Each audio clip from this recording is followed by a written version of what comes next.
हाँ जी, कैसे हैं आप लोग? बढ़िया होंगे। और राजस्थान के इतिहास की अपनी चौथी क्लास है। 3 क्लासों के अंदर मैंने आपको राजस्थान के इतिहास की सभ्यताएं हम लोग पढ़ रहे थे। प्राचीन इतिहास हम लोगों ने शुरू कर दिया था, तो क्यों ना हम लोग एक बार थोड़ा सा रिवाइज कर ले। अच्छा, रिवीजन के अंदर मैं आपको बताऊंगा कि भाई 3 क्लास में हम लोगों ने क्या क्या पढ़ा। हम लोगों ने सबसे पहले पढ़ा कि भाई राजस्थान का प्राचीन इतिहास, और प्राचीन इतिहास के अंदर हम लोग पहला टॉपिक पढ़ रहे थे राजस्थान की पुरातात्विक स्थल। उसके अंदर मैंने आपको बताया कि भाई पुरातात्विक स्थलों का परिचय मैं आपको बताऊंगा, वर्गीकरण मैं आपको बताऊंगा, प्रमुख पुरातात्विक स्थल कौन कौन से हैं वो मैं आपको बताऊंगा। सबसे पहले मैंने आपको बताया कि इतिहास को जानने के 2 स्रोत होता है, एक अपने साहित्यिक स्रोत होता है, एक अपने पुरातात्विक स्रोत होता है। साहित्यिक स्रोत का सीधा मतलब होता है कि वो स्रोत जो हमें लिखित रूप में प्राप्त होते हैं, वो स्रोत जिनकी कोई लिपि होती है, वो स्रोत जो हमें भाषा के रूप में प्राप्त होते हैं, उन्हें साहित्यिक स्रोत कहा जाता है। पुरातात्विक स्रोत का मतलब होता है कि जिनकी जानकारी अपने भारतीय पुरातात्विक सर्वेक्षण विभाग के द्वारा दी जाती है, जिसकी स्थापना 1861 में अलेक्जेंडर कनिंघम के द्वारा की गई थी। तो ये मैंने साहित्यिक और पुरातात्विक दोनों स्रोत आपको बता दिए। उसके बाद मैंने आपको बताया कि यार इतिहास के 3 भाग होते हैं, प्राग ऐतिहासिक, आद्य ऐतिहासिक, ऐतिहासिक, प्रीहिस्ट्री, प्रोटोहिस्ट्री और हिस्ट्री। प्राग ऐतिहासिक के 3 भाग मैंने आपको बताए थे, पाषाण काल, ताम्रपाषाण काल, महापाषाण काल। पाषाण काल के 3 भाग मैंने आपको लिखाए थे, पुरापाषाण काल, मध्य पाषाण काल, नवपाषाण काल, जिसमें से नवपाषाण काल राजस्थान में नहीं है। राजस्थान के अंदर अपने पुरापाषाण काल और केवल मध्य पाषाण काल ही है। उसके बाद मैंने आपको बताया था कि भाई अपने ताम्रपाषाण काल के 2 भाग होते हैं, एक तो अपने आहड़बना संस्कृति है, एक अपने गणेश और जोधपुरा संस्कृति है। महापाषाण काल का सिंपल सा मतलब होता है कि दक्षिण भारत में पत्थर की मूर्तियों को महापाषाण काल कहा जाता है। आद्य ऐतिहासिक का मतलब होता है कि जब हड़प्पा सभ्यता का जो टाइम पीरियड था उसको अपने आद्य ऐतिहासिक कहा जाता है, जिसको प्रोटोहिस्ट्री बोलते हैं। अच्छा, हड़प्पा सभ्यता के राजस्थान में 2 केंद्र है, एक केंद्र है कालीबंगा और एक केंद्र अपने सोथी। कालीबंगा अपने हनुमानगढ़ जिले के अंदर स्थित है, सोथी अपने बीकानेर जिले के अंदर स्थित है। सोथी का मतलब है भाई बीकानेर के आसपास की जितनी भी सभ्यता है उनको अपनी सोथी सभ्यता कहा जाता है। उसके बाद मैंने आपको बताया ऐतिहासिक, जिसके अंदर अपने एक बैराट नाम का स्थान आता है, जो पहले अपने कोटपुतली जयपुर के अंदर था, लेकिन अब जिले चेंज हुए तो अपने कोटपुतली बहरोड के अंदर हो गया, जो कि जयपुर से 80-85 किलोमीटर दूर है। उसके बाद मैंने आपको लिखा है कि भाई पुरातात्विक स्थल की परिभाषा के अंदर हम लोगों ने पढ़ा कि भाई ऐसे स्थान जहां से हमें पुरातात्विक स्रोत प्राप्त होते हैं, जैसे अभिलेख है, मंदिर है, भवन है, मूरे हैं, मुद्राएं हैं, उन्हें पुरातात्विक स्थल कहा जाता है। एएसआई के बारे में हम लोगों ने पढ़ा था कि भी राजस्थान के पुरातात्विक स्थल और पुरातात्विक स्रोतों की अध्ययन और उनकी जानकारी देने वाली जो संस्था है उसका नाम है एएसआई, जिसको आर्कोलॉजिकल सर्वे ऑफ इंडिया बोला जाता है, भारतीय पुरातात्विक सर्वेक्षण बोला जाता है। एएसआई की स्थापना अपने 1861 में अलेक्जेंडर कनिंघम के द्वारा की गई थी। 1861 में इसकी स्थापना करता है। उसके बाद मैंने आपको बताया कि 1888 से लेकर 1902 तक कुछ वित्तीय संकटों के कारण एएसआई को बंद कर दिया गया था। एएसआई के जयपुर में अपने 2 केंद्र हैं और राजस्थान के अंदर 2 केंद्र, एक जयपुर और जोधपुर। भारत में एएसआई के पहले 29 सर्कल हुआ करते थे। मैं अगर वर्तमान सर्कल की बात करूं तो वर्तमान में अपने 34 सर्कल है। उसके बाद मैंने आपको बताया था कि एएसआई के द्वारा अपने राजस्थान के प्राचीन इतिहास को कुछ कालखंडों में बांट रखा है, जैसे कि प्राचीन काल है, पाषाण काल है, ताम्रपाषाण काल है, कांस्य युग है, लोह युग है, महाजनपद काल है, मौर्य काल है, मूर्त काल है, गुप्त काल है, गुप्तोत्तर काल है। सबसे पहले हम लोगों ने पाषाण काल शुरू किया था। पाषाण काल के अंदर मैंने आपको पढ़ाया कि भाई पाषाण काल के 3 भाग होते हैं, पुरापाषाण काल होता है, मध्य पाषाण काल होता है, नवपाषाण काल होता है। पुरापाषाण और मध्य पाषाण राजस्थान में है, नवपाषाण काल राजस्थान में नहीं है, तो हम लोग केवल 2 ही भाग पढ़े, पुरापाषाण काल और मध्य पाषाण काल। अच्छा, पुरापाषाण काल के मैंने 3 भाग बताए, एक आपको बताया निम्न पुरापाषाण काल, एक आपको बताया मध्य पुरापाषाण काल, एक आपको बताया नव पुरापाषाण काल, उच्च पुरापाषाण काल। तो निम्न पुरापाषाण के 3 भाग बताए थे, एक कौन सा था? निम्न पुरापाषाण, एक कौन सा था? मध्य पुरापाषाण, एक कौन सा था? उच्च पुरापाषाण। तो निम्न पुरापाषाण काल के अंदर मैंने आपको स्थान लिखा है, जैसे अपने डीडवाना है, जायल है, सिंगी तालाब अमरपुरा है, सोनीत अपने चित्तौड़गढ़ के अंदर है, मोगरा पटार अपने जोधपुर के अंदर है।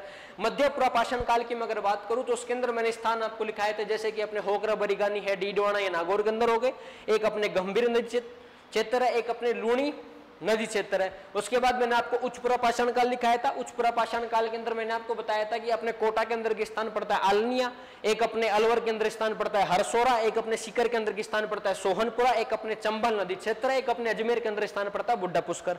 तो ये कंप्लीट बातें हम लोगों ने पढ़ी पुरापाषाण काल के अंदर। फिर मैंने आपको योगदान लिखाया था कि 1870 के अंदर सी हैकेट नाम के व्यक्ति को जयपुर तथा इंद्रगढ़ बूंदी नामक स्थान से सबसे पहले अष्टकोटार प्राप्त होता है, हाथ से बनी कुल्हाड़ियां मिलती है।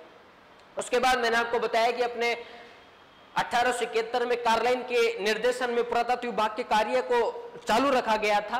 कार्लाइल को राजस्थान में पुरातत्व विभाग का जनक कहा जाता है और कार्लाइल को दौसा नामक क्षेत्र से कुछ उपकरण प्राप्त होते हैं। ठीक है, तो ये बातें मैंने आपको बताई थी। फिर मैंने आपको बताया था कि 1908 में सैटर्न कार को झालावाड़ से कुछ अष्टकोटार प्राप्त होते हैं। उसके बाद मैंने आपको बताया था कि भाई अपने क्या बोलते हैं बियाल इनको जालौर से प्राप्त होता है। 1954 में अपने एक एएसआई नाम की संस्था है जिसने अपने गंभीर नदी क्षेत्र और बेरस नदी क्षेत्र के अंदर उत्खनन किया था। उसके बाद मैंने आपको खूब सारी जानकारी दी। फिर हम लोगों ने ये तो अपने पाषाण काल, पूरा पाषाण काल हो गया कंप्लीट। फिर मैंने मध्य पाषाण काल शुरू किया था। मध्य पाषाण काल के अंदर मैंने आपको बताया था कि इस काल को माइक्रोलिथिक एज कहा जाता है, क्योंकि यहाँ से हमें सूक्ष्म उपकरण प्राप्त होते हैं, हमें सूक्ष्म अवस्था के उपकरण यहाँ से प्राप्त होते हैं, इसलिए इसे माइक्रोलिथिक एज कहा जाता है। फिर मैंने आपको बताया कि उच्च पूरा पाषाण काल के बाद अपने मध्य पाषाण काल का आरंभ माना जाता है। और मध्य पाषाण काल के अंदर मैंने आपको 2-3 स्थान बताए थे, एक सोजत जो पाली के अंदर है, एक अपने तिलवाड़ा जो बालोतरा के अंदर है, और एक अपने बागौर जो अपने भीलवाड़ा के अंदर है। फिर बागौर सभ्यता मैंने आपको लिखाई थी। बागौर सभ्यता के अंदर मैं आपको लिखा रहा था कि भाई अपने इसके उत्खनन करता वीरेंद्रनाथ मिश्र है, कोठा नदी के किनारे स्थित है, महासत्य नामक स्थान पर सबसे पहले उत्खनन किया गया था। राजस्थान की प्राचीन सभ्यता का पालना इसे कहा जाता है। और मैंने कुछ स्थान साक्ष्य लिखाए थे कि भाई यहाँ से हमें लघु पाषाण उपकरण के साक्ष्य मिलते हैं, यहाँ से हमें पशुपालन के साक्ष्य मिलते हैं, यहाँ से हमें कृषि के साक्ष्य मिलते हैं, यहाँ से हमें तांबे की छेदवारी सुई प्राप्त होती है। तिलवाड़ा जो अपने बालोतरा के अंदर स्थित है, उसके अंदर मैंने आपको लिखाया था कि यार इसके उत्खनन करता भी अपने वीरेंद्रनाथ मिश्र हैं। ये लूनी नदी के किनारे स्थित है। साक्ष्य की मैं अगर बात करूं तो हमें यहाँ से कुछ साक्ष्य प्राप्त होते हैं, जैसे कि लघु पाषाण उपकरण है, पशुपालन है, अग्निकुंड के साक्ष्य में प्राप्त होते हैं, कुछ स्लेटी के लाल मृदभांड भी हमें यहाँ से प्राप्त होते हैं। तो ये अपने मध्य पाषाण काल कंप्लीट हो गया था। ताम्र पाषाण काल मैं आपको लास्ट में करा रहा था, उसके अंदर एक सभ्यता मैं आपको लिखा रहा था, आहार सभ्यता। कौन सी सभ्यता लिखा रहा था मैं आपको? आहार सभ्यता मैं आपको लिखा रहा था। तो थोड़ी सी मेरी बात को गौर से और ध्यान से सुनना आप। आहार सभ्यता की 2-3 मिनट मैंने कुछ बातें करी थी। आहार सभ्यता कंप्लीट भी नहीं हो पाई थी, कंप्लीट छोड़ो उसकी शुरुआत भी ढंग से नहीं हो पाई थी। तो वापस से आप हेडिंग डालेंगे ताम्र पाषाण काल, तो आप लोगों ने हेडिंग डाले रखा होगा। आहार सभ्यता को मैं थोड़ा आपको समझाता हूँ वापस, है ना। तो अपने ये तो वो भाई अपने राजस्थान के पुरातात्विक स्थल जो टॉपिक चल रहा है वो बोर्ड पे लिख रखा था। तो आप कौन सी सभ्यता पढ़ा रहा था मैं आपको, आप एक बार हेडिंग, अच्छा मैं एक पॉइंट आपको लिखाना भूल गया था, एक नोट डाल के लिख लेना ना। सबसे पहले लिखो नोट, और नोट के अंदर आप लिख लेना कि भाई बागौर सभ्यता को, नोट के अंदर लिखो अपने बागौर सभ्यता को राजस्थान की प्राचीन सभ्यताओं का पालना कहा जाता है। बागौर सभ्यता को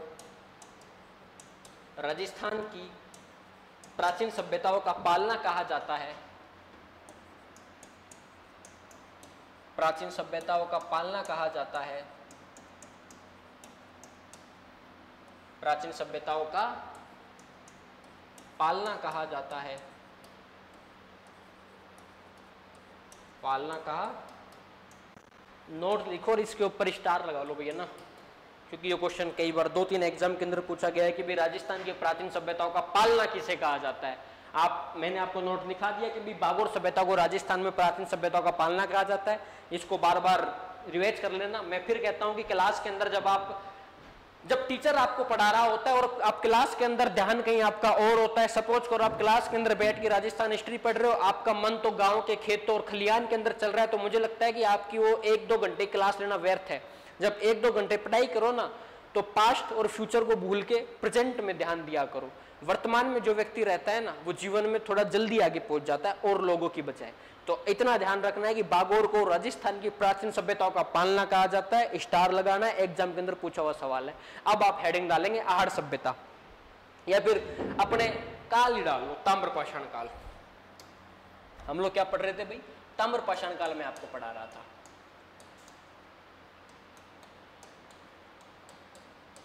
है ना, ताम्र पाषाण काल के बारे में जानकारी मैं आपको बता रहा था। अच्छा, ताम्र पाषाण काल का मतलब मैंने आपको पहले बताया था कि ताम्र का मतलब होता है तांबा और पाषाण का मतलब होता है पत्थर, कि वो काल, वो युग, वो समय, वो टाइम पीरियड जब मनुष्य तांबा और पत्थर का एक साथ प्रयोग करता था, उस काल को हम लोगों ने क्या कह दिया? ताम्र पाषाण काल। क्या बोल दिया उसको हम लोगों ने? ताम्र पाषाण काल। तो याद रहेगी बातें। अच्छा, इस काल के अधिकतर केंद्र हमें एक नदी है, उस नदी का नाम है बनास नदी। उस नदी का नाम क्या है भाई? बनास नदी। जब उत्खनन कर्ताओं ने उत्खनन किया, खोज करी कि यार कौन सी नदी है जिसके किनारे तांबा और पत्थर दोनों के अवशेष मिले? तो बोला यार एक बनास नाम की नदी, सॉरी एक बनास नाम की नदी है, उस बनास नदी के किनारे हमें तांबा और पाषाण मतलब ताम्र पाषाण काल के कुछ औजार और केंद्र प्राप्त होते हैं। तो कहते हैं कि भाई इस युग के हमें इस नदी के किनारे प्राप्त होता है, इसलिए इसे बनास सभ्यता भी कहा जाता है। तो लिखो आप ना, मेरे साथ साथ लिखना थोड़ा सा कि भाई इस सभ्यता के अधिकतर केंद्र, इस सभ्यता के अधिकतर केंद्र हमें बनास नदी के किनारे प्राप्त होते हैं। इस सभ्यता के अधिकतर केंद्र हमें बनास नदी के किनारे प्राप्त होते हैं, बनास नदी के किनारे प्राप्त होते हैं, बनास नदी के किनारे प्राप्त होते हैं, इसलिए इसे बनास सभ्यता भी कहा जाता है, इसलिए इसे बनास सभ्यता भी कहा जाता है। इसलिए इसे कौन सी सभ्यता कहा जाता है भाई? इसलिए इसे बनास सभ्यता भी कहा जाता है।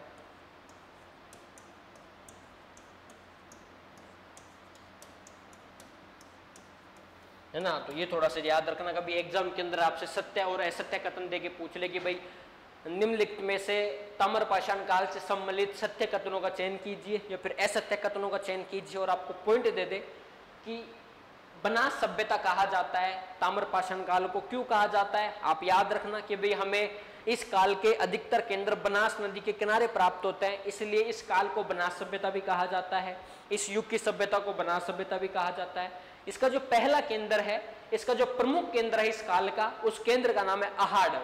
इसका प्रमुख केंद्र कौन सा है भाई? इसका प्रमुख केंद्र अपने अहाड़, इसका प्रमुख केंद्र अहाड़ है। एग्जाम के अंदर क्वेश्चन पूछ ले कि ताम्र पाषाण काल का प्रमुख केंद्र कौन सा है, तो आपको याद रहेगा गुरुजी आपने बताया था अहाड़, तो याद रखना ना कि भाई इसका प्रमुख केंद्र अहाड़ है, इसका प्रमुख केंद्र अहाड़ है, इसलिए इसे अहाड़ सभ्यता कहा जाता है, इसलिए इसे अहाड़ सभ्यता कहा जाता है,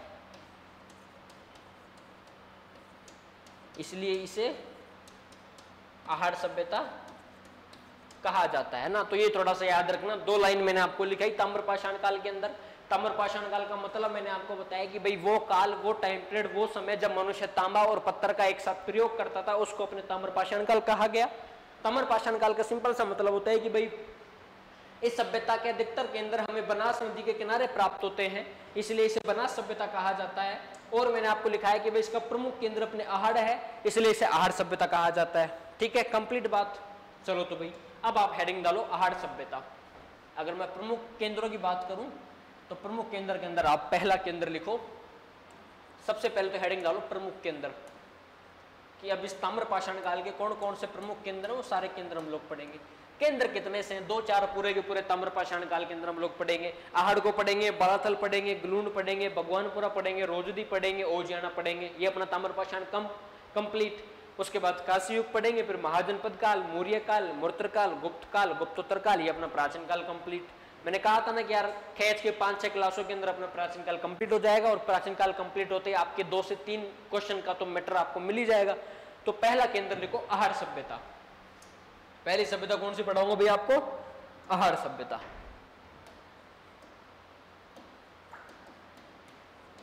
अहाड़। अच्छा, आप सब लोगों को पता है गुरुजी अहाड़ सभ्यता अपने उदयपुर जिले के अंदर स्थित है। अहाड़ कहां पे स्थित है? अपने उदयपुर जिले में स्थित है। अहाड़ अपने उदयपुर जिले में स्थित है।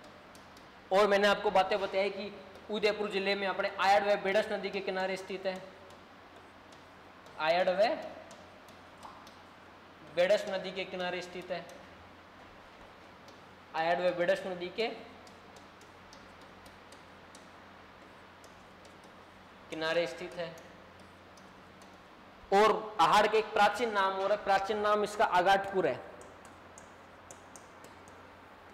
अहाड़ का प्राचीन नाम क्या है? अपने आहड़ के दो प्राचीन नाम है, जिसमें से एक प्राचीन नाम तो क्या है भाई अपने आगाटपुर। आपको दिख रहा है कि कलर वैसे दिख रहा है अपने ना, आगाटपुर, और एक है अपने आठपुर। अच्छा, प्राचीन नाम क्यों रखा गया?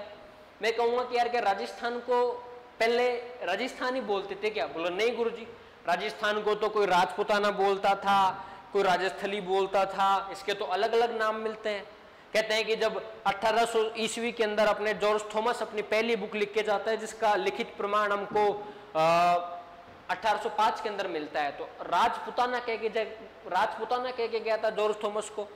उसके बाद अपने कर्ल जेम्स टोड आता है, जिनको घोड़े वाले बाबा कहते हैं हम लोग, वो अपनी पहली बुक निकाल के जाते हैं 1829 के अंदर, 1829 के अंदर, annals and antiquities of Rajasthan. उसके अंदर सबसे पहले हमें पता लगा कि यार हमारे प्रदेश का नाम तो राजस्थान है, हमारे प्रदेश का नाम तो राजस्थान है। अब ऐसे तो है नहीं कि वो एक अपने बाबा जी कह रहे थे कि भाई जयपुर का नाम जयपुर क्यों रखा। जब लोगों ने पूछा कि बाबा जयपुर का नाम जयपुर क्यों रखा, तो महात्मा जी कह रहे थे कि जयपुर का नाम जयपुर इसलिए रखा कि जय जय करते हैं वहां के लोग, इसलिए जयपुर रख दिया।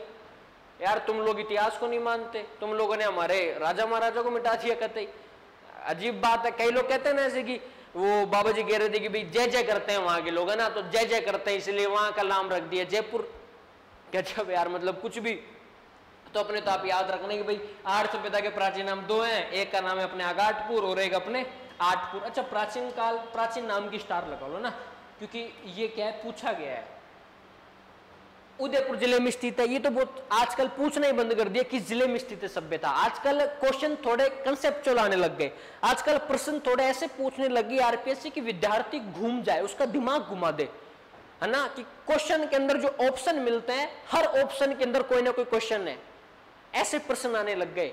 लेकिन उन प्रश्नों को सही करने के लिए हमें ढंग से समझने की आवश्यकता है, लाइन टू लाइन चीजें याद करने की आवश्यकता है। आप चीजें लाइन टू लाइन याद करोगे, ढंग से समझोगे, ढंग से पढ़ोगे, तो मुझे नहीं लगता कि ऐसा कोई विषय, ऐसे कोई सब्जेक्ट, ऐसी कोई लाइन है जो आपको याद नहीं हो सकती।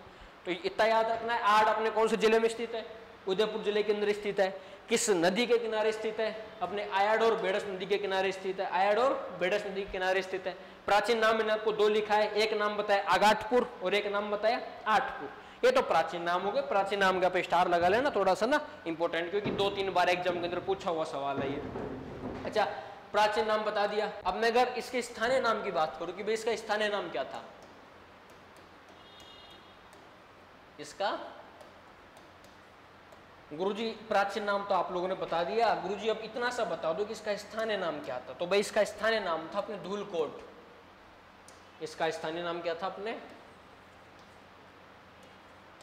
इसका स्थानीय नाम था भाई अपने धूलकोट, है ना। ये थोड़ा सा याद रखना।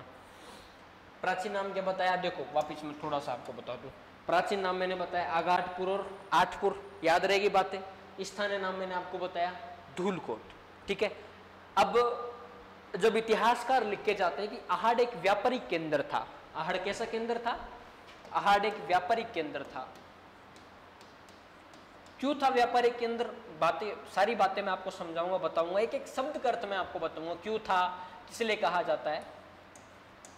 आहड़ एक व्यापारिक केंद्र था। आहड़ एक व्यापारिक केंद्र था।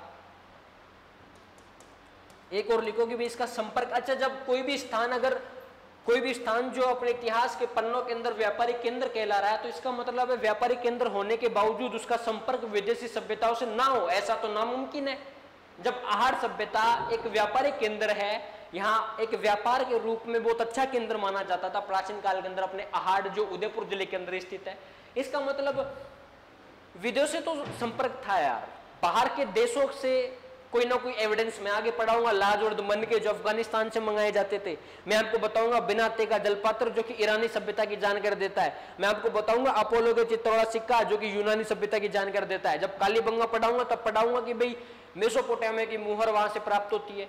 कोई भी सभ्यता हो, प्राचीन काल में भी तो व्यापार करते थे ना, ट्रेड रूट्स तो थे, इनकम के सोर्स तो थे पहले भी। तो व्यापारिक केंद्र होना कोई बड़ी बात नहीं है ना, और विदेशी सभ्यताओं के साथ संपर्क होना ये भी कोई बड़ी बात नहीं है। कभी एग्जाम के अंदर पूछे नहीं कि भाई किस सभ्यता का संपर्क विदेशी सभ्यताओं के साथ में था, और ऑप्शन में आपको आहार सभ्यता दिख जाए तो सही करके आना कि हाँ भाई आहार सभ्यता का संबंध अपने विदेशी सभ्यताओं के साथ में था। एग्जाम के अंदर ऐसा सवाल पूछ ले कि यार आहार सभ्यता का स्थानीय नाम क्या था, बता देना भाई धूलकोट था। आहार क्या एक व्यापारिक केंद्र है, सत्य है फिर सत्य है, सत्य भाई साहब, आहार एक व्यापारिक केंद्र भी है और आहार सभ्यता का संबंध अपने विदेशी सभ्यताओं के साथ में था। आहार सभ्यता का संबंध, आहार सभ्यता का संबंध विदेशी सभ्यताओं के साथ था। आहार सभ्यता का संबंध अपने विदेशी सभ्यताओं के साथ था। एक सेकंड भाई, विदेशी सभ्यताओं के साथ था। ये दो तीन चीजें जो आपको याद ही रखनी है कि भाई किन किन सभ्यताओं के साथ में था। तो ये तो जो बेसिक इंफॉर्मेशन आहार के बारे में मेरे को देनी थी वो मैंने आपको दे दी। सबसे पहले मैंने आपको बताया कि भाई आहार अपने उदयपुर जिले के अंदर स्थित है, आयडो बेडच नदी के किनारे स्थित है। प्राचीन नाम इसके आघाटपुर और आठपुर है। स्थानीय नाम मैंने आपको बताया था, याद करो, धूलकोट है। आहार एक व्यापारिक केंद्र था। आहार सभ्यता का संबंध अपने विदेशी सभ्यताओं के साथ में था। मैं जब एक दिशा नाम की बुक आती है ना, आप भी थोड़ा देखना, प्रीवियस ईयर के क्वेश्चन पेपर सोल्व किया करो। वो विद्यार्थी जो कोई भी टॉपिक पढ़ने के बाद में पिछले वर्षों में जितनी भी परीक्षाएं हुई हैं और उनके प्रश्न पेपर सोल्व नहीं करते, उनके प्रश्न पत्र सोल्व नहीं करते, तो मुझे लगता है तुम्हारी पढ़ाई व्यर्थ है। तुमने कोई भी टॉपिक पढ़ा, क्रांति कि यार हम लोगों ने 1857 क्रांति पढ़ी, क्रांति पढ़ने के बाद में दिशा नाम की बुक आती है जिसके अंदर प्रीवियस ईयर के क्वेश्चन पेपर दे रखे हैं।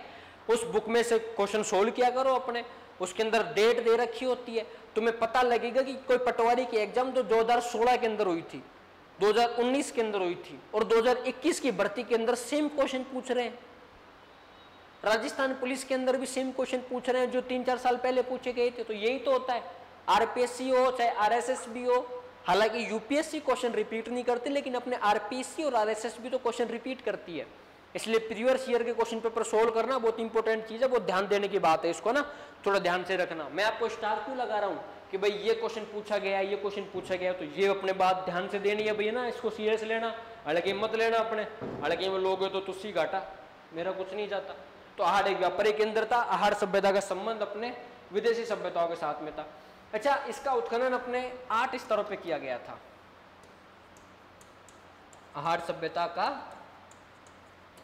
उत्खनन 8 स्तरों पे किया गया था। पूछो वह सवाल है, इसके भी स्टार लगा लेना भाई, इसके भी तुम्हें स्टार लगाना है ना। ये तो इंपॉर्टेंट है क्योंकि ये तो सेकंड ग्रेड, थर्ड ग्रेड, पटवारी हर एग्जाम के अंदर पूछा हुआ सवाल है कि भाई आहार सभ्यता का उत्खनन कितने, अरे ये क्या हो गया, कितने स्तरों पे किया गया था। तो मैंने बताया आपको आहार सभ्यता का उत्खनन 8 स्तरों पे किया गया था। 8 स्तरों पर किया गया था। कंप्लीट, याद रहेंगी इतनी बातें। स्थानीय नाम क्या, धूलकोट, व्यापारिक केंद्र था, विदेशी सभ्यताओं के साथ इसका संपर्क था। आहार सभ्यता का उत्खनन अपने कितने स्तरों पे किया गया था भाई, 8 स्तरों पे किया गया था। ठीक है, अब आप हेडिंग डालो, आहार सभ्यता के साक्ष्य। अच्छा, साक्ष्य हम लोग थोड़ा बाद में पढ़ेंगे, पहले मैं आपको जानकारी देता हूँ इसकी खोज किसने की थी ना, खोज के बारे में। तो हेडिंग डालो खोज। अपने 1953 में एक व्यक्ति था, उस व्यक्ति का नाम था अक्षय कीर्ति व्यास। उस व्यक्ति का नाम क्या था भाई, अक्षय कीर्ति व्यास। तो 1953 में अक्षय कीर्ति व्यास द्वारा आहार सभ्यता की खोज की गई।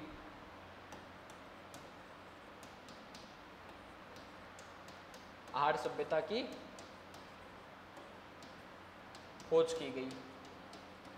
कभी कोई एग्जाम के अंदर आपसे खोज से रिलेटेड क्वेश्चन पूछ ले कि भी खोज किसके द्वारा की गई थी, तो आप बता दोगे 1953 के अंदर अपने अक्षय कीर्ति व्यास नाम का कोई एक व्यक्ति था। 1953 में अक्षय कीर्ति व्यास के द्वारा आहार सभ्यता की खोज की गई थी। अक्षय कीर्ति व्यास ने कहा मैंने तो कर दी खोज। अब उत्खनन करेगा कोई और, लेकिन अपने एच.डी. साकलिया जिसने 1962 में किया था हड़प्पा सभ्यता का उत्खनन, उसने कहा कि यार अक्षय कीर्ति व्यास तू मेरा दोस्त है और फ्रेंड है, और दोस्ती के अंदर तो इतनी सारी बातें चलती है यार, तू एक काम कर, तू ही कर दे उत्खनन। उसने कहा नहीं यार, ये चिटिंग विटिंग ना मैं नहीं करता यार, मैंने पहले शर्त रखी थी कि खोज मैं कर दूंगा 1953 में, उत्खनन एक काम करो तुम आर.सी. अग्रवाल से करा लो, 56 के अंदर वो कर देगा और 61 और 62 के अंदर तुम कर देना। अक्षय कीर्ति व्यास थोड़ा सीनियर था, 60-70 साल का व्यक्ति था, इसकी बातें लोग मानते थे, तो बोला ठीक है यार, है ना, उत्खनन हम लोग कर लेंगे। तो 1956 के अंदर रतन चंद्र अग्रवाल ने उत्खनन शुरू किया था। अगर उत्खनन की कभी बात आती है तो याद रखना, सबसे पहले अगर आहड़ सभ्यता का उत्खनन किसी ने शुरू किया था, उस व्यक्ति का नाम था अपने रतन चंद्र अग्रवाल। लिखो भाई, 1956 में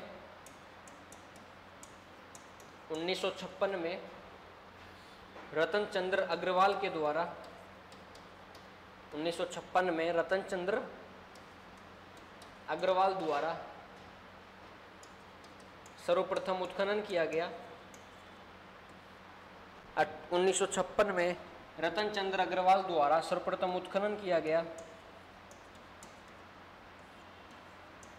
सर्वप्रथम उत्खनन किया गया।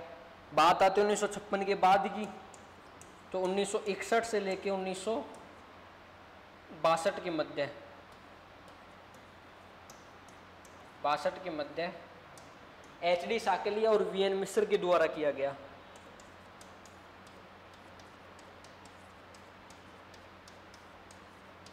एच.डी. साकलिया व वी.एन. मिश्र के द्वारा किया गया, वी.एन. मिश्र के द्वारा किया गया, है ना। ये थोड़ी सी बात याद रखना। खोज और उत्खनन के बारे में जानकारी मैंने आपको दे दी।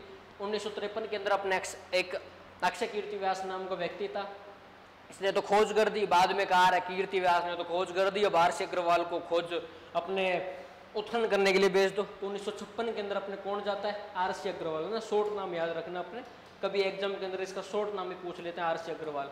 कभी देखो गुरुजी आपने तो रतन चंद्र अग्रवाल लिखाया था, आर.सी. अग्रवाल तो हमें पता ही नहीं है, तो दोनों नाम याद रखना कि भाई आर से रतन चंद्र, सी से चंद्र और अग्रवाल, है ना, याद रखना है जानकारी अपने ना। तो 1956 में रतन चंद्र अग्रवाल के द्वारा तो उत्खनन कर दिया, और 1961-62 के अंदर अपने एच.डी. साकलिया और वी.एन. मिश्र के द्वारा बाद में उत्खनन कर लिया था। तो उत्खनन तो हो गया पूर्ण, अब उत्खनन की जानकारी होगी अपने कंप्लीट। तो आहड़ के अंदर क्या क्या जानकारी मैंने आपको बताया, एक बार वापस थोड़ा सा रिपीट करा देता हूँ आपको। देखो भाई, गर्मी बहुत ज्यादा पड़ रही है ना, और गर्मी के अंदर अगर कोई ऑनलाइन क्लास लेके पढ़ रहा है और बैठा बैठा याद कर रहा है तो बहुत अच्छी बात है। लोगों ने पेड़ पौधे काटना शुरू कर दिए, जंगल काट रही है सरकार, पेड़ पौधे हम लगा नहीं रहे, पेड़ काट काट के हम लोग मकान बना रहे हैं, पेड़ काट काट के हम लोग बिल्डिंगें ठोक रहे हैं, तो गर्मी तो पड़ेगी, है ना। अब किसी के पास एसी के पैसे नहीं है तो मरो गर्मी के अंदर। स्टूडेंट तो और संघर्ष करता है, गर्मी से कोचिंग जाता है, बड़ी धूप के अंदर कोचिंग से घर आता है, गुरुजी क्या पढ़े क्या नहीं करे। मास्टर साहब के तो खुद के पसीने आ जाते हैं कभी कभी, तो लोड लेना नहीं है। तुम खुद गर्मी के अंदर नहीं तप रहे हैं, टीचर भी तपते हैं गर्मी के अंदर। आहड़ अपने उदयपुर जिले में स्थित है, आयड़ व बेड़च नदी के किनारे स्थित है। इसके प्राचीन नाम अपने आगाठपुर और आठपुर है। फिर मैंने आपको लिखा है कि भाई इसका स्थानीय नाम अपने धूलकोट है। आहड़ एक व्यापारिक केंद्र था। आहड़ सभ्यता का संबंध अपने विदेशी सभ्यताओं के साथ में था। आहड़ सभ्यता का उत्खनन अपने कितने स्तरों पे किया गया था, 8 स्तरों पे किया गया था। ये थोड़ा सा याद रखना, पूछा वो क्वेश्चन है। उसके बाद मैंने आपको लिखा है कि भाई खोज तो 1953 में अक्षय कीर्ति व्यास द्वारा आहड़ सभ्यता की खोज की गई थी। मैं अगर उत्खनन की बात करूं तो 1956 में रतन चंद्र अग्रवाल द्वारा सर्वप्रथम उत्खनन किया गया था। उसके बाद 1961 से 62 के मध्य एच.डी. साकलिया व वी.एन. मिश्र के द्वारा उत्खनन किया गया था। ये बेसिक इन्फॉर्मेशन, ये वो इन्फॉर्मेशन है जो कि एग्जाम के अंदर पूछी हुई है ना। फालतू की इन्फॉर्मेशन तो है नहीं। स्टार उत्खनन के अंदर तो आप स्टार लगा लेना। कभी कभी ये पूछ लेते हैं कि सबसे पहले आहड़ सभ्यता का उत्खनन किसने किया था, तो आपको ये याद रहेगा कि आहड़ सभ्यता का सबसे पहले उत्खनन तो कौन करता है, रतन चंद्र अग्रवाल। उसके बाद कौन करता है, एच.डी. साकलिया, वी.एन. मिश्र। आहड़ सभ्यता की खोज किसने की थी, अक्षय कीर्ति व्यास ने की थी। कब की थी, 1953 के अंदर की थी। कब की थी भाई? 1953 के अंदर की थी। ये आपको याद रहनी चाहिए, बेसिक इंफॉर्मेशन है, ठीक है। अब हेडिंग डालो साक्ष्य। अब हम लोग एविडेंस पढ़ेंगे ना कि भाई कौन कौन से आहट सभ्यता के साक्ष्य थे, साक्ष्य कौन कौन से हमें प्राप्त होते हैं। चलो भाई, साक्ष्य लिख लिया, एविडेंस। पहला साक्ष्य हमें यहां से प्राप्त होता है तांबे की भट्टिया। पहला साक्ष्य कौन सा प्राप्त होता है भाई? तांबे की भट्टिया। अच्छा, एक साक्ष्य प्राप्त होता है रंगाई छपाई उद्योग।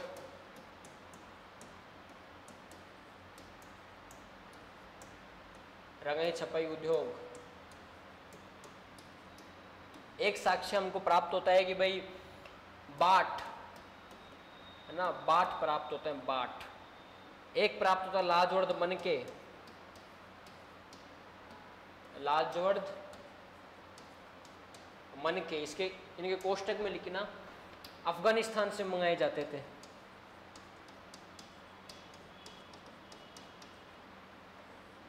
अफगानिस्तान से लाए जाते थे,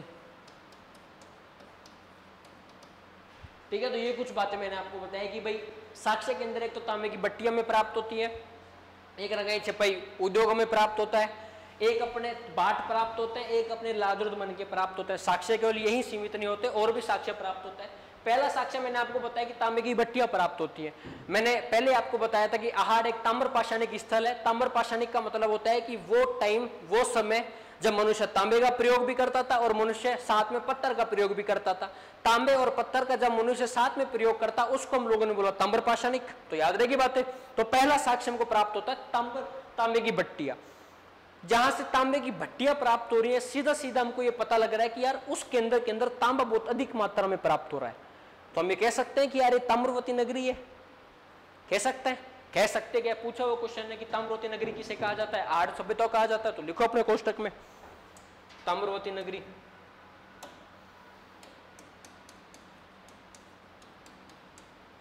ताम्रवती नगरी। अच्छा, ताम्रवती नगरी तो अपने आहट सभ्यता को कहा जाता है। ताम्रवती सभ्यताओं की जननी अपने गणेश्वर सभ्यता को कहा जाता है, जो मैं आपको थोड़ा सा आगे पढ़ाऊंगा ना, तो ये याद रखना। एक मैंने आपको बताया रंगाई छपाई उद्योग। रंगाई छपाई उद्योग का सिंपल सा मतलब यार पेंटिंग समय कुछ प्राप्त होती है, तो हम कह सकते हैं कि भी आहट सभ्यता समय रंगाई छपाई उद्योग के साक्ष्य प्राप्त होते हैं। एक प्राप्त होता है बाट। बाट तो आप जानते हो ना, गांव के अंदर गेहूं, बाजरा, चावल, ज्वार तोलते थे पहले के लोग। आजकल तो मशीनें आ गई भाई साहब, हम लोग आधुनिक हो चुके हैं। अंग्रेज हमको थोड़ा सा आधुनिक करके चले गए ना। पहले तो अपने डोकरों ने एयर कंडीशन धोती के अंदर तो पूरी जिंदगी गुजार दी। और तो और ताकड़ी देखी, ताकड़ी बाट भी, लोहे के बाट भी थोड़ा बाद में है। पहले तो पत्थर के बाट बनाते थे कि ये 10 किलो पत्थर का बाट है, ये 5 किलो पत्थर का बाट है। तो देखे होंगे, है ना, इतना भी शहर का कोई नहीं है जो बाट नहीं जानता। गुरुजी बाट क्या होते हैं?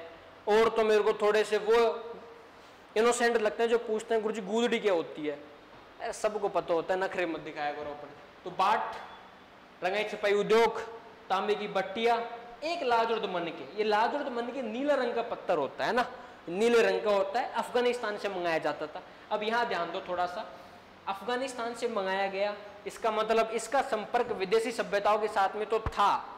ये तो अपन कतई नहीं कह सकते कि नहीं था। आप पूछते हो ना गुरुजी आपने लिखा है कि आहट सभ्यता का संबंध विदेशी सभ्यताओं के साथ में था, आप किस कथन के साथ में इस कथन को सही बता रहे हो? तो मैंने कहा कि भी लाजवर्द मनके जो अपने कहां से मंगाए जाते थे? अफगानिस्तान से मंगाए जाते थे, विदेश से मंगाए जा रहे हैं। इसका मतलब विदेशी सभ्यताओं के साथ तो कांटेक्ट था। अच्छा, अगला एविडेंस हमें यहां से प्राप्त होता है बिना हत्थे का जलपात्र। एक एविडेंस कौन सा मिलता है भाई? बिना हत्थे का जलपात्र। बिना हत्थे का जलपात्र। आप बाल्टी देखते हो, घर में नहाने के लिए जाते हो तो बाल्टी लेके जाते हो। कोई मेहमान आता है, वो कहता है पानी पिला मेरे को, तो तुम मग्गा लेके जाते हो, जग लेके जाते हो। तो बाल्टी के अंदर वो लगा होता है जिसको हम लोग बोलते हैं गांव में कुंदा, या फिर जिसको पकड़ के जाता है हैंडल, वो होता है बाल्टी के अंदर। जग के अंदर भी हत्था होता है पकड़ने का। तो कहते हैं कि यार अपन तो सारे के सारे लोग, बाल्टी के अंदर भी हत्था होता है, जग में भी हत्था होता है। तो एक आहड़ से एक एविडेंस मिला जो बिना हत्थे का जलपात्र है, उसके कोई हत्या ही नहीं है। तो हम कह सकते हैं कि यार बिना हत्थे का जलपात्र भारत का तो नहीं है भाई साहब। भारत के लोग तो हत्थे वाला जलपात्र प्रयोग में लेते थे, चाहे नहाने का हो, चाहे पीने का हो, चाहे कोई भी काम का हो। बाद में पता लगा है कि ईरान सभ्यता के जो लोग थे ना, वो बिना हत्थे का जलपात्र यूज में लेते थे।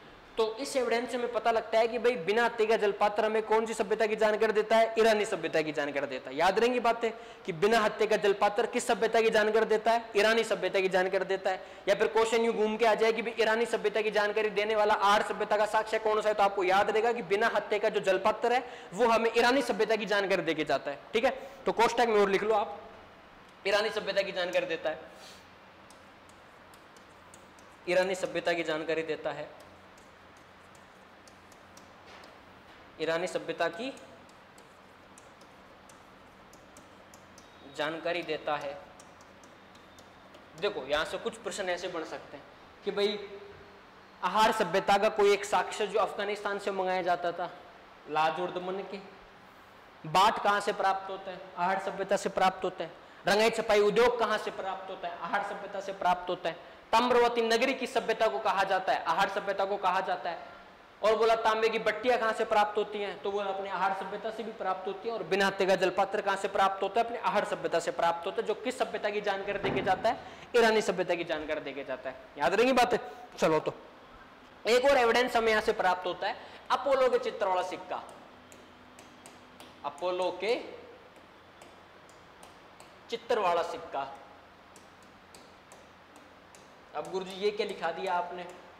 अपोलो के चित्र वाला सिक्का। गुरुजी सिक्का तो जानते हैं हम लोग, मिठाई खाने जाते हैं तो दुकान पे 1 रुपए का, 2 रुपए का, 5 रुपए का, 10 रुपए का सिक्का जरूर देके जाते हैं, पर ये अपोलो के चित्र वाला सिक्का हमें पता नहीं है। अपोलो एक देवता है, यूनान का देवता है। आप कभी हॉलीवुड की एक मूवी है ट्रॉय नाम करके, है ना, देखना कभी, फिल्में देखा करो, फिल्म और किताबें जीवन में बहुत कुछ सिखा के जाती है। ट्रॉय नाम की एक मूवी है, उस ट्रॉय के अंदर हीरो मूर्ति तोड़ के कहता है कि ये लो, ये रहा तुम्हारा सूर्य, अपोलो का देवता। हीरो उस मूर्ति को तोड़ के क्या कहता है कि ये लो, ये रहा तुम्हारा सूर्य का देवता अपोलो। इसका मतलब अपोलो यूनान का देवता है, भारत का देवता नहीं है। भारत में तो हम लोग सुबह देखा करो, पापा मम्मी दादा दादी सुबह उठते जब सूर्य भगवान उगता है तो जल चढ़ाते हैं। इसका मतलब सूर्य तो हमारा देवता है, लेकिन अपोलो हमारा देवता नहीं है। लेकिन यूनान में सूर्य भगवान को अपोलो के नाम से कहते हैं। बात एक ही है ना, वही बात है ना कि कोस कोस बदले वाणी, 3 कोस पे बदले पानी। तो अपोलो कहाँ का देवता है? यूनान का। तो इसका मतलब ये यूनानी सभ्यता की जानकारी देके जा रहा है। तो अपोलो के चित्र वाला सिक्का में किस सभ्यता की जानकारी देता है? बोला यूनानी सभ्यता की जानकारी देके जाता है, यूनानी सभ्यता की जानकारी देके जाता है।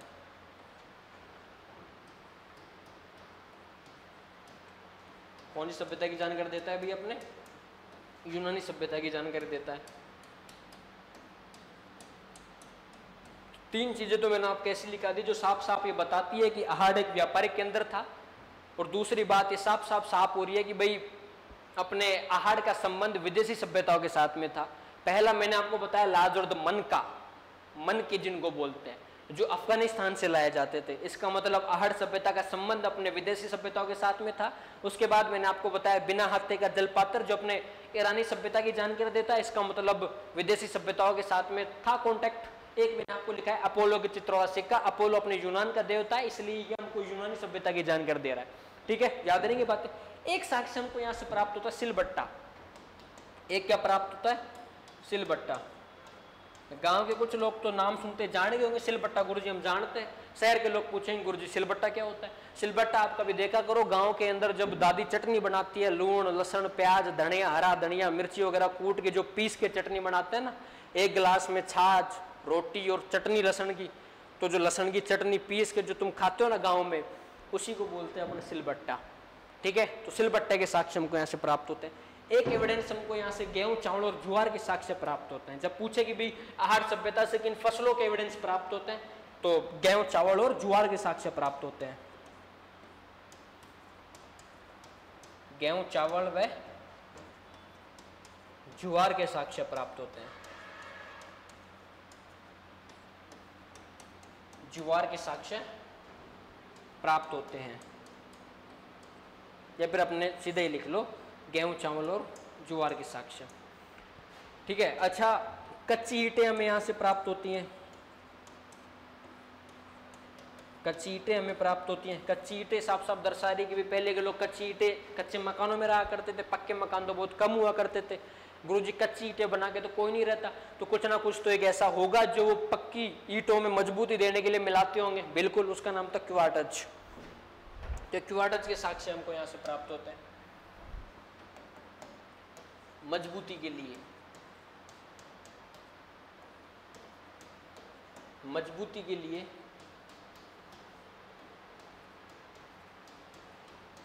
क्वार्ट्ज के साक्ष्य प्राप्त होते हैं, या फिर क्वार्ट्ज प्राप्त होते हैं, प्राप्त होता है, या फिर जो भी लिख लो आप ना। एक एविडेंस हमको यहां से प्राप्त होता है शव के साथ आभूषण, शव के साथ आभूषण।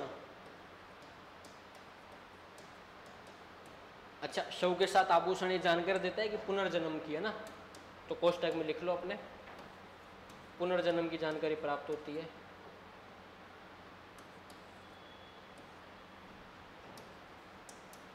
की जानकारी प्राप्त होती है। देखो, कुछ एविडेंस मैंने आपको बताया आर्य सभ्यता के अंदर। स्टार्टिंग से आपको बता देता हूँ क्या क्या मैंने आपको बातें बताई आर्य सभ्यता के अंदर। भाई सबसे पहले मैंने आपको बताया कि आहार सभ्यता अपने उदयपुर जिले के अंदर स्थित है। किस कौन सी नदी किनारे स्थित है? आयड और बेडस नदी के किनारे स्थित है। फिर मैंने आपको बताया इसके प्राचीन नाम कौन कौन से हैं। प्राचीन नाम आगाटपुर है और आठपुर है। फिर मैंने आपको बातें बताई कि अपने स्थानीय नाम धूलकोट है ना। प्राचीन नाम और स्थानीय नाम थोड़ा सा याद रखना क्योंकि कन्फ्यूजन की चीजें हैं। उसके बाद मैंने बताया कि आहार एक व्यापारिक केंद्र था, एविडेंस के अंदर बता ही दिया क्यों था। उसके बाद मैंने आपको बताया आहार सभ्यता का संबंध अपने विदेशी सभ्यताओं के साथ में था। फिर मैंने आपको बताया कि आहार सभ्यता का उत्खनन अपने 8 स्तरों पे किया गया था। स्तर थोड़े से याद रखना, जैसे कि बागोर सभ्यता का उत्खनन मैंने आपको लिखाया था ना कि भाई 3 स्तरों पे किया गया था। लोहे युगीन सभ्यता है, मध्य पाषाण पे किया गया था, ताम्र पाषाण, 3 केंद्र थे तो 3 स्तरों पे किया गया था। आगे पढ़ाऊंगा कालीबंगा का उत्खनन अपने 5 स्तरों पे किया गया था। तो स्तर कभी कभी एग्जाम के अंदर पूछ लेते हैं कि भाई कालीबंगा का उत्खनन कितने स्तरों पे किया गया था, बागोर सभ्यता का उत्खनन कितने स्तरों पे किया गया था, आहार सभ्यता का उत्खनन कितने स्तरों पे किया गया था। तो आहार सभ्यता का उत्खनन अपने 8 स्तरों पे किया गया था। ये थोड़ा सा याद रखना, पूछा हुआ क्वेश्चन है, ठीक है। उसके बाद मैंने आपको लिखा है कि भाई खोज, आहार की खोज के बारे में 1953 के अंदर अपने अक्षय कीर्ति व्यास नाम के व्यक्ति हैं, उनके द्वारा सबसे पहले आहार सभ्यता की खोज की जाती है। फिर मैंने आपको लिखा है उत्खनन 1956 के अंदर 1956 के अंदर अपने आर.सी. अग्रवाल के द्वारा सबसे पहले उत्खनन किया जाता है। प्रश्न पूछे कि आहार सभ्यता का उत्खनन सर्वप्रथम किस व्यक्ति के द्वारा किया गया था और कब किया गया था? तो याद रखना 1956 में किया गया था। व्यक्ति का नाम था आर.सी. अग्रवाल, रतन चंद्र अग्रवाल के द्वारा सबसे पहले उत्खनन किया जाता है। उसके बाद फिर किसके द्वारा किया गया था? तो बोला 1961 और 62 के बीच में अपने एच.डी. साकलिया और वी.एन. मिश्र के द्वारा। वी.एन. मिश्र का नाम तो आपको याद ही होगा, या फिर नाम नहीं याद नहीं है तो वापस लिखा देता हूँ, वीरेंद्रनाथ मिश्र। वीरेंद्रनाथ, ये नाम याद रखा करो भाई, क्योंकि एग्जाम के अंदर पूरा नाम कोई नहीं देता, बहुत कम देते हैं। शॉर्ट नाम दे के पूछ लेते हैं कि वी.एन. मिश्र ने किन किन सभ्यता को उत्खनन किया था, नीचे आपको दे देंगे सत्य असत्य कथन, ठीक है। अच्छा, फिर एविडेंस में आपको बता रहा था कि भी तांबे की भट्टियां प्राप्त होती हैं, इसलिए इसे ताम्रवती नगरी कहा जाता है। रंगाई छपाई उद्योग हमें प्राप्त होते हैं, बाट हमें प्राप्त होते हैं, राजौर्द मन के जो नीला रंग का पत्थर होता है जो अफगानिस्तान से मंगाया जाता था। बिना हत्थे का जलपात्र प्राप्त होता है। बिना हत्थे का जलपात्र हमको किस सभ्यता की जानकारी देता है? ईरानी सभ्यता की जानकारी देके जाता है। एक मैंने आपको बताया अपोलो के चित्रण सिक्का, अपोलो जो कि यूनान का देवता है ना, सूर्य कोई क्या बोलते हैं अपने, तो यूनानी सभ्यता की जानकारी देता है। एक बताया सिलबट्टा, बताया ना गांव में जो चटनी पीसने को होता है। गेहूं चावल ज्वार के साक्ष्य प्राप्त होते हैं। कच्ची ईंटें हमें प्राप्त होती हैं। अब कच्ची ईंटें है तो इनको मजबूत करने के लिए कुछ मिलाया जाता होगा, तो मिलाते थे, उसको बोलते थे अपने क्वार्ट्ज, तो इसके साक्ष्य प्राप्त होते हैं। और शव के साथ आभूषण भी हमें प्राप्त होते हैं। अच्छा, काले और लाल रंग के मृद भांड भी प्राप्त होते हैं, है ना। एक और एविडेंस लिखो कि भी काले व लाल रंग के मृद भांड प्राप्त होते हैं।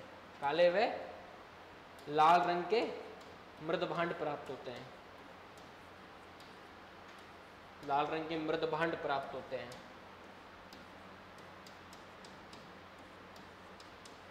मृद भांड प्राप्त होते हैं। एक शब्द दे रखा है मृद भांड। गुरुजी मृद भांड का मतलब क्या है? मृद का मतलब है मिट्टी, मृदा जिसको बोलते हैं, भांड का मतलब है बर्तन। हम कहते हैं ना कि भांडा मत बजा, भांडा फोड़ दे, भांडा मांज लिया, तो सीधी सी बात है कि भांड का मतलब होता है बर्तन, मृद का मतलब होता है मृदा या फिर मिट्टी। तो मिट्टी के बर्तन प्राप्त होते हैं। किस रंग के प्राप्त होते हैं? काले और लाल रंग के प्राप्त होते हैं। अच्छा, इन्हें गोरे अथवा कोट भी कहा जाता है। क्या कहा जाता है? इन्हें गोरे अथवा कोट भी कहा जाता है। नीचे थोड़ा सा लिख लो कोष्टक में डाल के, इन्हें गोरे अथवा कोट भी कहा जाता है।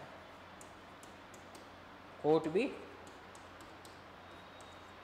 कहा जाता है। तो थोड़ा ये भी याद रखना कि विषयों के साथ आभूषण जो हमको पुनर्जन्म की जानकारी देते हैं। एक हमको काले व लाल रंग के मृद भांड प्राप्त होते हैं जिन्हें गोरे अथवा कोट भी कहा जाता है। बैल की मृण मूर्ति प्राप्त होती है। एक और एविडेंस क्या प्राप्त होता है यहां से? बैल की मृण मूर्ति भी हमें यहां से प्राप्त होती है। बैल की मृण मूर्ति प्राप्त होती है। अब गुरुजी मृण मूर्ति क्या है? मृण का मतलब मिट्टी होता है भैया ना, और मूर्ति का मतलब तो कि भाई बैल की कोई मूर्ति प्राप्त होती है। अच्छा, बैल की मिट्टी प्राप्त, बैल की मृण मूर्ति प्राप्त होती है। मैं फिर आपको बता दूं, कोई भी साक्ष्य हो, कोई भी एविडेंस हो, कोई भी कारण हो, उसके पीछे कहीं ना कहीं एक रीजन होता है इनकम का, आय का, पैसे का, रोकड़ों का। गुरुजी बैल की मूर्ति आर्य सभ्यता के अंदर क्यों मिली? बैल क्यों पूजे जाते हैं भाई? गाय क्यों पूजी जाती है? पहले खेत जोतने के लिए क्या चाहिए? बैल। बैल कहां से आएगा? गाय से। और खेती करने के लिए क्या चाहिए? बैल। बैल कहां से आएगा? गाय से। तो सीधी बात है, हम लोगों ने कहा कि गाय हमारी माता है, क्योंकि गाय से बैल आएगा, बैल से खेत जुतेंगे, खेत जुतेंगे तो खेती होगी, खेती होगी तो इनकम होगी, इनकम होगी तो पैसे आएंगे, पैसे आएंगे तो हमारा जीवन चलेगा। हर चीज के पीछे रोकड़ों का सिस्टम होता है, कहीं ना कहीं पैसे टके, इनकम का रीजन होता है। तो हमको एक बैल की मृण मूर्ति प्राप्त होती है ना, तो ये भी आप थोड़ा सा याद रखना। तो ये जो जितने भी एविडेंस थे सारे के सारे मैं एक बार आपको फिर से रिवाइज करा देता हूँ ना, ताकि आपको थोड़ा वो नहीं होगा। मैं फिर कहता हूँ, क्लास में अगर टीचर की बातें तुम ध्यान से सुन लो ना, तो मैं कह रहा हूँ तुम्हें बाद में नोट्स याद करने की आवश्यकता ही नहीं है। तांबे की भट्टियां प्राप्त होती हैं, रंगाई छपाई उद्योग प्राप्त होते हैं, बाट हमें प्राप्त होते हैं, लाजोर्द मन के जो नीला रंग का पत्थर होता है जो अफगानिस्तान से मंगाया जाता था, ये हमें प्राप्त होता है। बिना हत्थे का जलपात्र जो कि ईरानी सभ्यता की जानकारी देके जाता है, ये हमें प्राप्त होता है। उसके बाद ये क्या हो गया? उसके बाद अपने एक अपोलो के चित्र वाला सिक्का मिलता है जो कि यूनानी सभ्यता की जानकारी देके जाता है। सिलबट्ट हमें प्राप्त होता है, गेहूं चावल ज्वार के साक्ष्य में प्राप्त होते हैं, कच्ची ईंटें हमें प्राप्त होती हैं।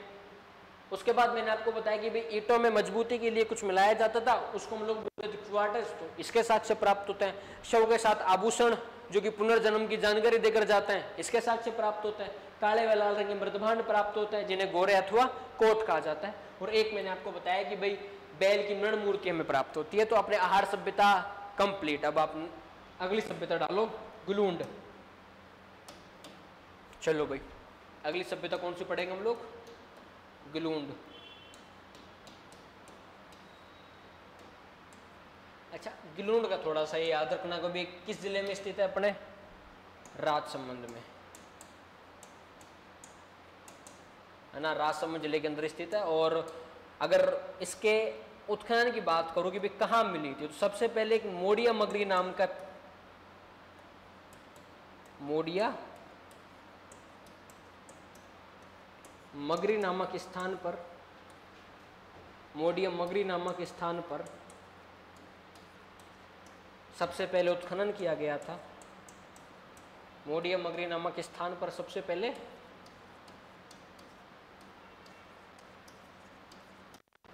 उत्खनन किया गया था।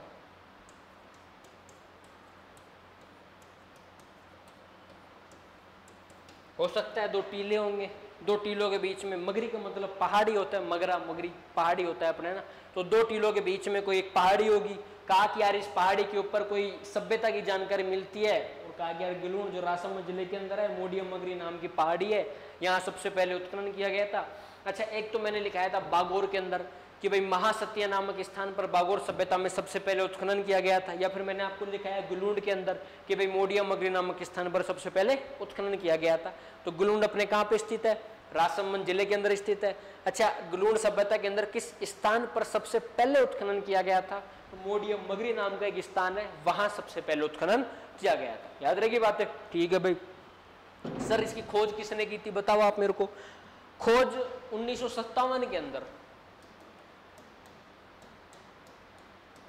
1957-58 में अपने बीबी लाल के द्वारा की गई थी भाई, बीबी लाल द्वारा। गुरुजी उत्खनन किसके द्वारा किया गया था ये भी बता दो, ठीक है भाई।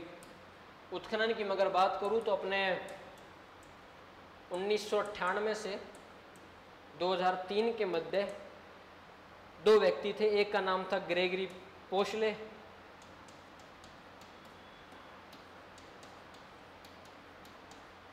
और एक का नाम था वीएस शिंदे। इनके द्वारा उत्खनन किया गया था। तो खोज किसके द्वारा की गई थी अपने बीबी लाल के द्वारा। कब की गई थी 1957 के अंदर। उत्खनन कब किया गया था 1998 के अंदर, और 2003 के मतलब 1998 से लेकर 2003 के बीच में ग्रेगरी पोशले और वीएस शिंदे के द्वारा उत्खनन किया गया था। तो बेसिक इन्फॉर्मेशन तो बस गिलुंड की अपनी इतनी थी कि भाई कहाँ पे स्थित है, राजसमंद के अंदर स्थित है। किस स्थान पे सबसे पहले उत्खनन किया गया था, मोडिया मगरी नाम की पहाड़ी है, उस मोडिया मगरी नामक पहाड़ी पर सबसे पहले अपने उत्खनन किया गया था।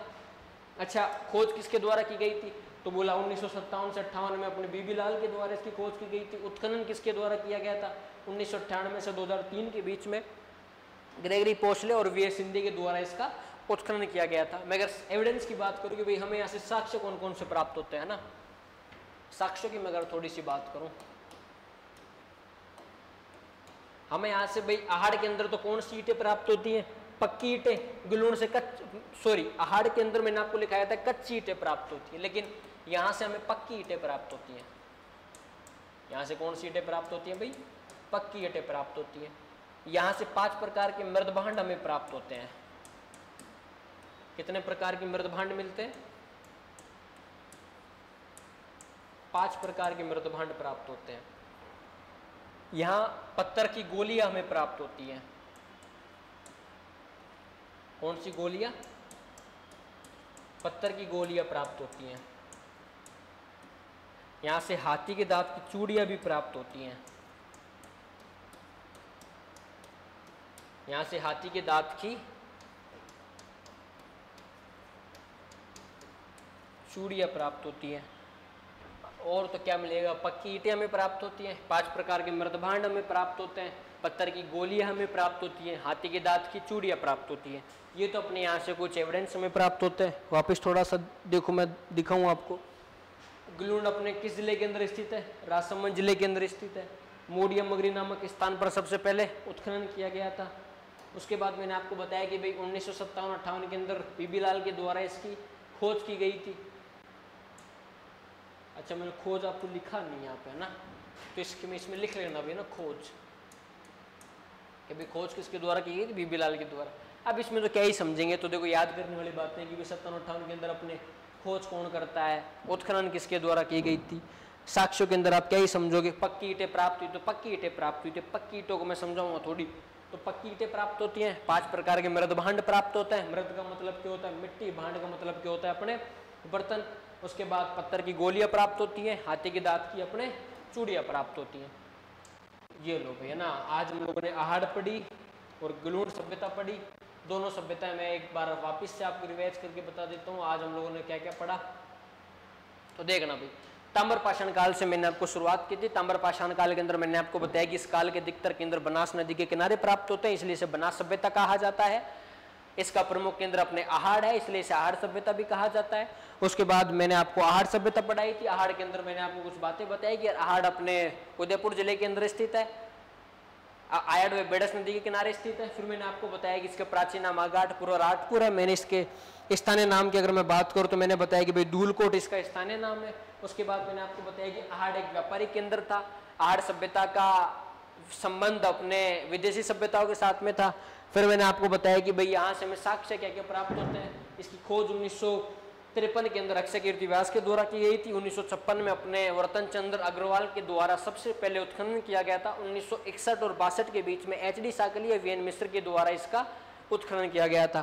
फिर मैंने आपको बताया कि भाई साक्ष्य क्या क्या प्राप्त होते हैं, तो यहाँ से तांबे की भट्टियां प्राप्त होती हैं, इसलिए इसे ताम्रवती नगरी कहा जाता है। बाट हमें यहाँ से प्राप्त होते हैं, लाज और मन के जो अफगानिस्तान से मंगाए जाते थे वो हमें यहाँ से प्राप्त होते हैं, और रंगाई छपाई उद्योग हमें प्राप्त होते हैं, बिनाते का जलपत्र प्राप्त होता है जो कि अपने ईरानी सभ्यता की जानकारी देता है। उसके बाद मैंने आपको लिखा है कि अपोलो के चित्रवाड़ा सिक्का हमें प्राप्त होता है जो कि यूनानी सभ्यता की जानकारी देता है। सिलबट्टा में प्राप्त होता है, गेहूं चावल ज्वार जो फसलों के साथ से प्राप्त होते हैं। शव के साथ आभूषण हमें यहाँ पे प्राप्त होते हैं, कच्ची ईंटें हमें प्राप्त होती हैं। और मैंने लिखा है कि भाई काले व लाल रंग के मृदभांड हमें प्राप्त होते हैं जिन्हें गोरे अथवा कोट कहा जाता है। और एक मैंने आपको लिखाया था कि भाई हमें यहाँ से बैल की मृण मूर्ति प्राप्त होती है। फिर अगली सभ्यता मैंने आपको लिखाई थी गुलूंड जो कि अपने राजसमंद जिले के अंदर स्थित है। मोडियम मगरी नामक स्थान पर सबसे पहले उत्खनन किया गया था।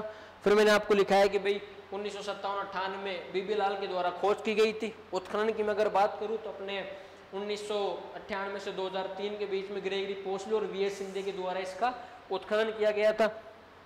मैं थोड़ी सी और आपको साक्ष्य की बात बताऊं तो कि भाई पक्की ईंटें में प्राप्त होती है, 5 प्रकार के मृदभांड हमें यहाँ से प्राप्त होते हैं, पत्थर की गोलियां प्राप्त होती हैं, हाथी के दांत की चूड़ियां प्राप्त होती हैं। इतना हम लोगों ने आज पढ़ा था। और देखो चीज़ों को ना रिवीजन किया करो बार बार, जितना रिवाइज करोगे चाहे वो टीचर हो चाहे स्टूडेंट हो, जब तक चीज़ों को रिवाइज नहीं करेगा हम खुद भाई टीचर पढ़ने से पहले भी तो रिवाइज करके आता है 10-15 मिनट, तो वो चीज़ें होती है ना, आप जितना अधिक रिवीजन करोगे उतने अच्छे से आपकी चीज़ें याद होंगी। बाकी बातें करते हैं हम लोग अगली क्लास के अंदर। आज के लिए इतना ही है ना, ठीक है।